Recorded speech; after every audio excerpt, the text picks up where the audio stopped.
Hello and welcome to another instalment of NCA Chats with myself and Chris Heal. We are delighted today to be joined by Bill Sweeney, CEO of the Rugby Football Union. We're going to talk to Bill about his visions and thoughts about the community game. But first of all, we'll just start off with a quite easy and simple. Bill, how are you?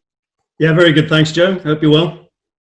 Yeah, all very good. And Chris, we'll just get a word from you because obviously we're not sure when we're going to hear from you lots today. It's brilliant to have Bill on the show today. I mean, he's in trays piled high at the moment, and he's decided to come on and have a chat about the community game. And to be honest, when he said yes to us, I wasn't surprised at all, because Mike Brennan, who obviously we work closely with, and Alan McCready as well at the NCA, spoke so highly of Bill and his passion for the community game.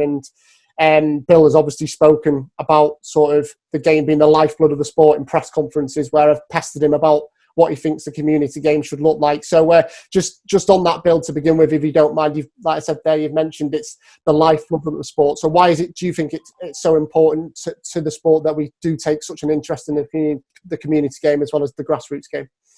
Just from a practical point of view, if you look at what the RFU is a membership organisation. So the official definition of it is a cooperative company that services its members. So we have an obligation to look after our membership, and our membership are the 1,450. Actually, it's 2,000 total, but 1,450 voting clubs across the community. So we have an obligation to service them, look after them. But I think it goes deeper than that. If you've played the game, and we might come on to this, but I've played for 4 rugby clubs in my time in 3 different countries, and there's something unique and special about community rugby and the values of rugby. And it really is the lifeblood of the sport. If you don't have a thriving community game, then you don't have the pipeline of players coming through. You don't have those players going into academies and then going on to play for Premiership clubs and then going on to represent England. So it's a bit of a sort of a cycle. But I tend to start with a community game. If you don't have a community game, you don't have the right players there, you don't have a game, full stop. Yeah, couldn't agree with you more on that, Bill. And you mentioned there that you've been affiliated with 4 clubs when you've been playing the game. Is that kind of also hammer home your ambition to help the community game grow and grow in your role as CEO of the RFU? Yeah, it really does. When I took this job on, what is it now, 14 months ago, and you come into the RFU, and of course you got the internationals at Twickenham, you got the privilege to go to a World Cup, and and you're interacting and you're talking to Eddie on a regular basis, and you meet the players, and that's the glamorous side of things, and that's the really the elite aspect of the game. To be honest with you, the bit I enjoy the most, and I made a pledge when I first came on, was to go every Saturday, was to try and go to a community game as opposed to a professional game. So I tend to go to level 3 and below. And when you go around the country, wherever it is, whether it's in Yorkshire or Lancashire or Surrey or wherever, the values are the same, the atmosphere is the same, the spirit's the same. And the camaraderie in a rugby club, and the commitment and the passion that goes into it, and what it does for that local community, for me, that's the most inspiring and the main reason why I do the job.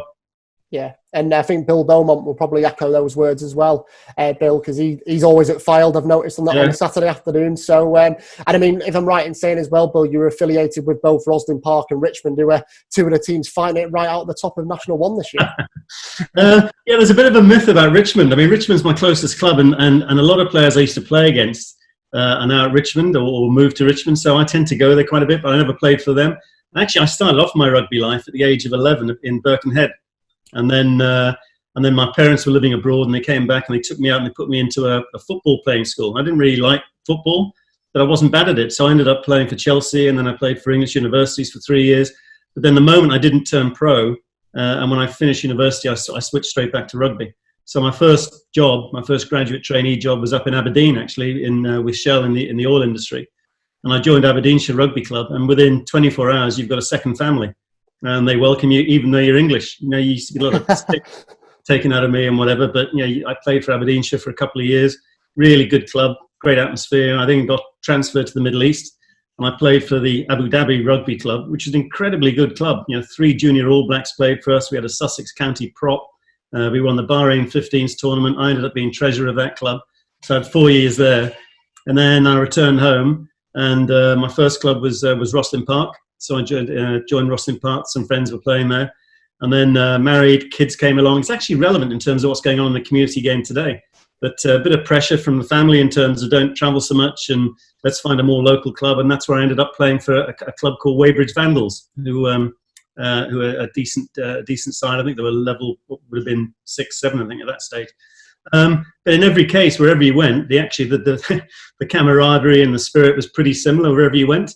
And for me, if you're traveling and you're working and you're moving around the country or moving internationally, if you want to really stabilize yourself and have a good network of friends and a support network, join a rugby club. And I've got friends from rugby now that are lifelong friends. I was talking to some yesterday who were back in New Zealand from Abu Dhabi, and you never lose them. So for me, the community game, it's more than a game, isn't it? I mean, it's a way of life, and it's a network of lifelong friends.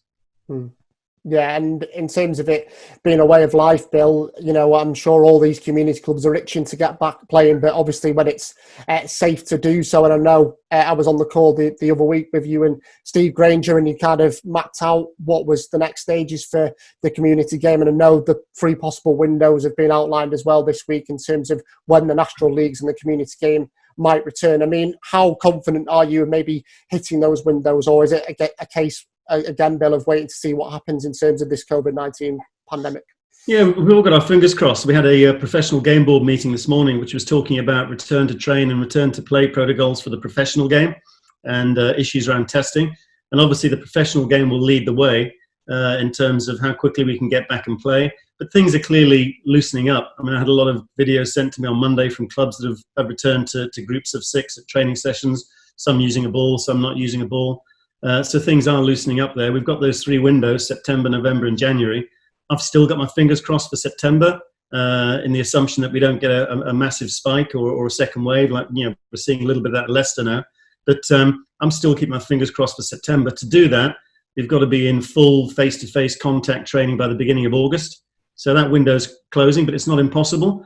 And we know, and I know from conversations with the clubs, they're just desperate to open their clubhouses, you know, just to get the takings going again, to get the bar working again, to get the minis and juniors back. And we're really worried that if we don't get those back as soon as possible, you run the risk of losing a generation of rugby players who find other things to do, or they just forget the habit of playing rugby. So we can't get back quick enough as long as it's safe to do so.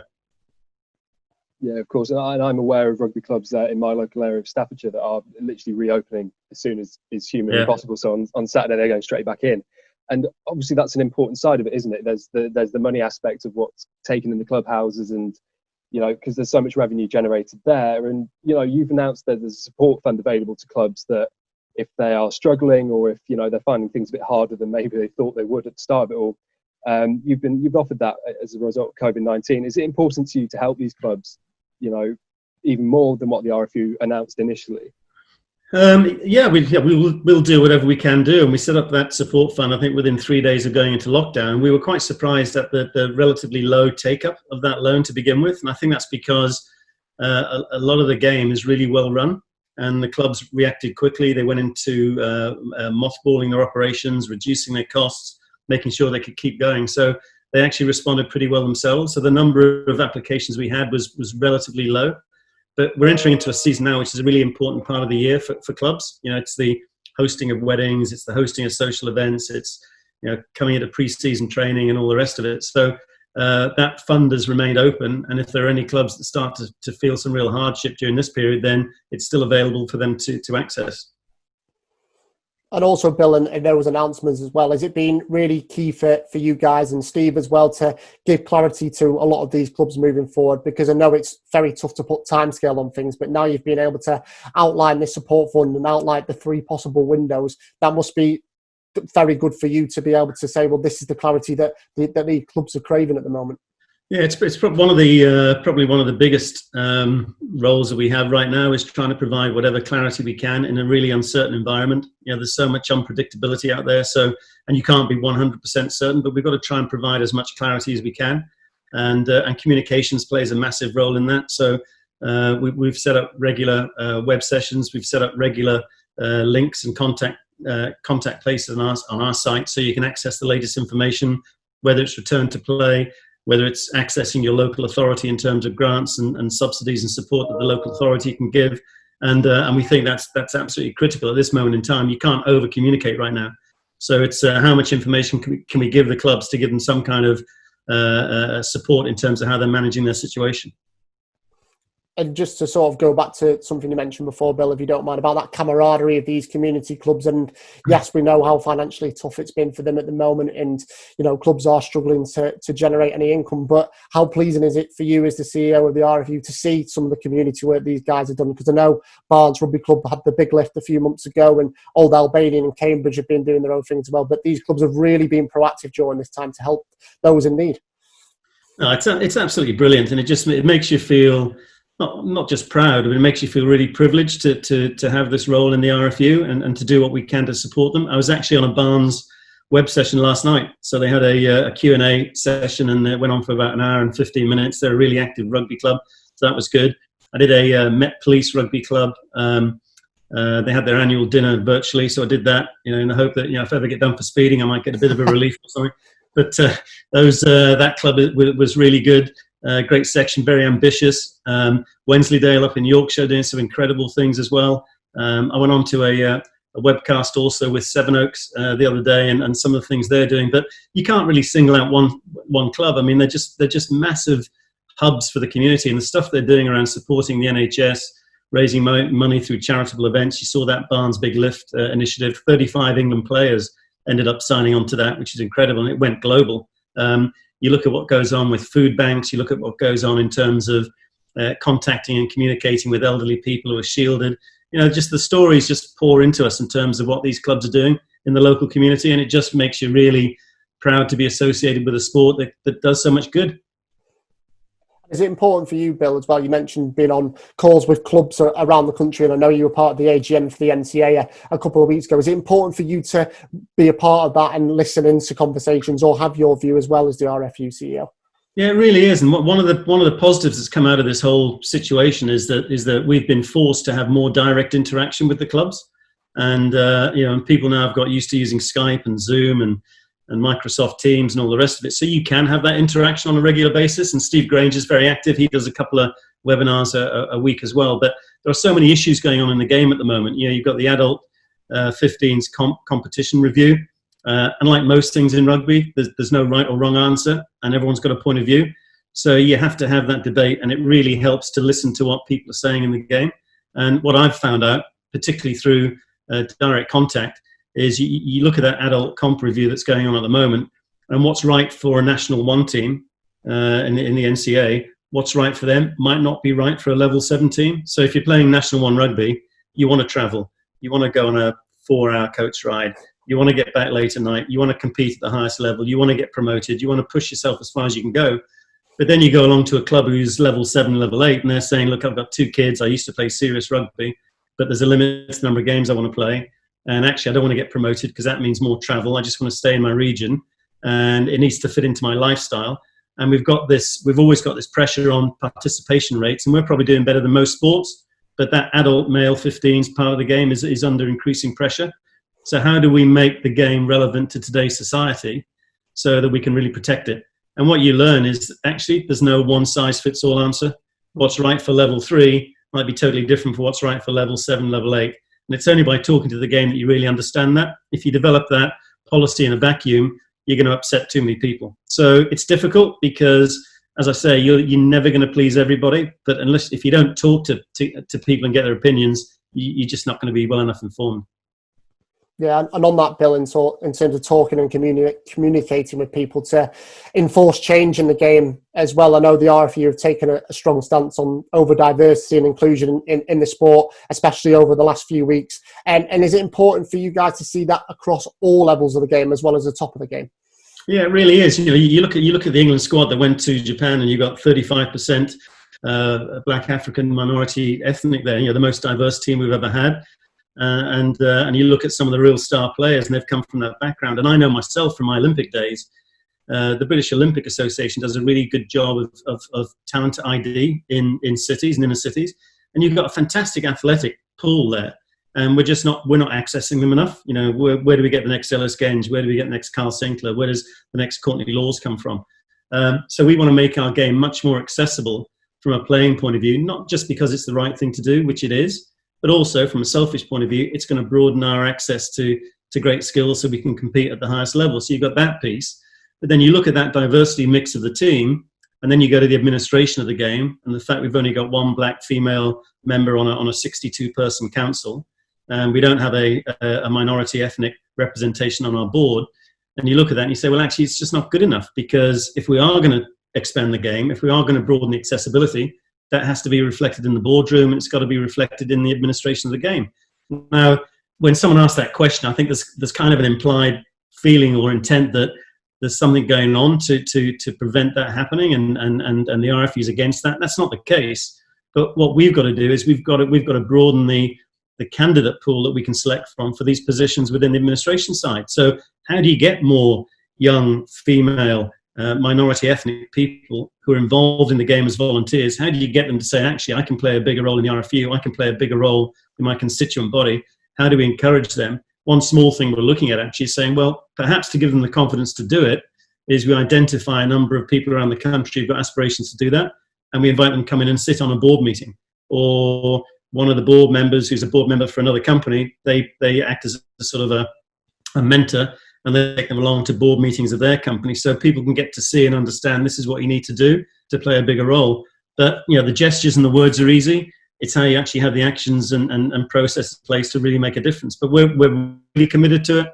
It's not just lip service. It's a key pillar of our strategy going forward. That's obviously wonderful to hear. And obviously, we'll go back to National Leagues now, very close to wrapping it up, and we can leave you to your probably far more important things than talking to myself and Chris.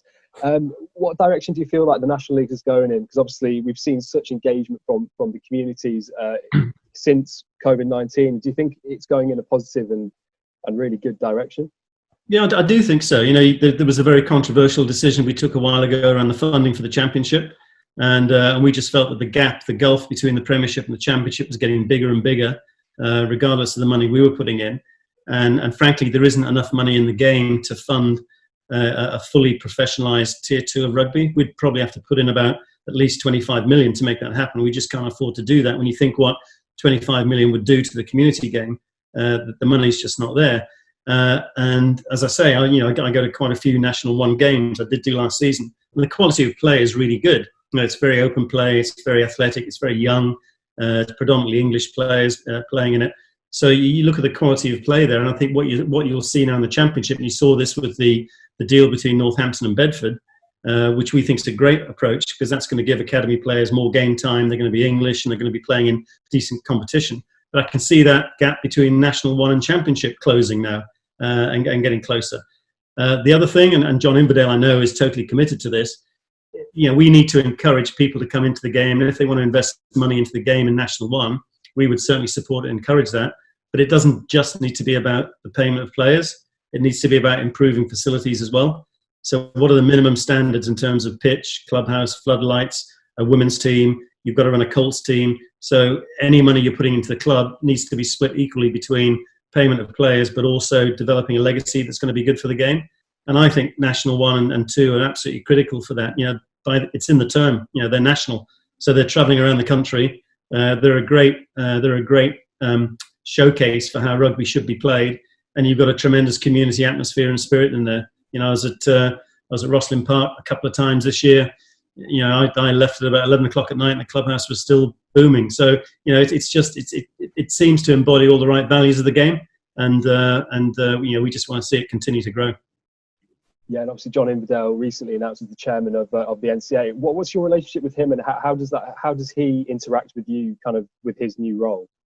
So I knew him prior to that. I mean, not massively, but obviously being in sport, and he's heavily involved in sport. And when I was at the Weybridge Vandals, you know, we used to play against Esher, and he's heavily involved with Esher. Terrible club, but there you go. But he's really heavily involved in Esher. He's played at all sorts of different levels. He's probably been an administrator in the game for, I don't know, maybe 30 years or so.